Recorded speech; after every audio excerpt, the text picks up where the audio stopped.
Wesh. Coucou, c'est la team UNF.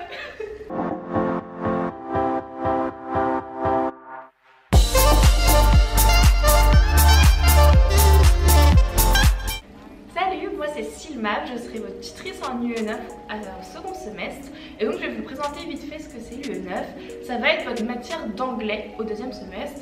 Alors ça a un petit coefficient, c'est un coefficient 1, mais ça ne veut pas pour autant dire que c'est pas une matière importante, car comme vous le savez sûrement, l'anglais c'est la langue internationale pour toutes les filières médicales. Et dans la suite de votre cursus, vous aurez de la lecture critique d'articles. Donc c'est un article en anglais, vous allez devoir l'analyser et le lire. Et c'est pour ça que c'est très important d'acquérir tout un vocabulaire médical à partir de cette première année. Coucou, c'est Coqueluche et je serai votre tutrice du UE9 au deuxième semestre. Donc pour le déroulement des séances en anglais, vous serez en petits groupes dans des classes avec la prof, donc ça vous donnera plus de chances de participer et d'échanger. Et à chaque séance, il y aura un texte qui sera étudié avec le vocabulaire, des questions diverses, au bout de 6 séances.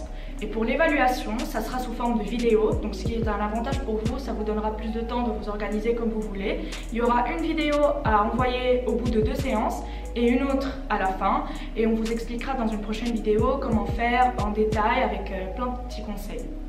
Alors, je sais que vous pourrez appréhender cette matière parce que c'est un truc tout nouveau avec une langue que vous n'utilisez pas forcément toujours, mais il ne faut pas avoir peur parce que à ce stade-là, c'est pas votre niveau d'anglais qui fait tout. Au contraire, c'est votre attitude, votre assiduité et votre approche. Donc les profs, elles vont faire plus attention à votre progression au cours du semestre, à la tonalité, au vocabulaire que vous utilisez, que vous appliquez des séances, à l'authenticité du sujet que vous choisissez, à ne pas lire, vraiment à vous appliquer et faire autant d'efforts que vous pouvez. Et c'est pas le niveau qui va vous faire gagner des points, c'est vraiment votre effort et votre attitude. Alors salut l'équipe, moi c'est Altaïr.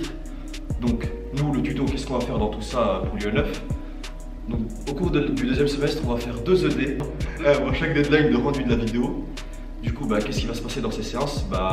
Nous, la team UE9, on va être présent pour discuter avec vous, pour faire des activités, pour qu'il y ait beaucoup d'interactions en anglais, surtout en anglais, c'est le but.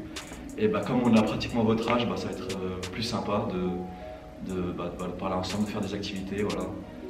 Et le but, c'est que vous progressiez en fait, que surtout de travailler votre accent, de travailler votre vocabulaire, etc. Donc voilà. Oui, aussi au cours de ces séances, on va vous donner plein de conseils, comment nous, on a appris l'anglais, comment on comprend l'anglais, comment on parle l'anglais. Donc pour ça, rendez-vous aux ED et à la prochaine vidéo. Soyez nombreux, s'il vous plaît. Et pour conclure, l'UE9, c'est une matière pas conséquente, c'est jusqu'au F1. C'est pas chronophage, ça va pas vous prendre beaucoup de temps, il y a quelques ED dans le semestre. Mais le but, c'est voilà, comme l'a dit Cilia, c'est que vous progressiez dans l'anglais et vous sachiez que l'anglais, c'est une matière, langue primordiale dans votre cursus. Donc vous allez forcément être confronté à de l'anglais. Donc voilà, le but c'est que tout le monde parte d'une base commune, que tout le monde ait une base d'anglais. Et voilà. Le but c'est que vous soyez les meilleurs professionnels de santé plus tard. Et à très vite, bisous.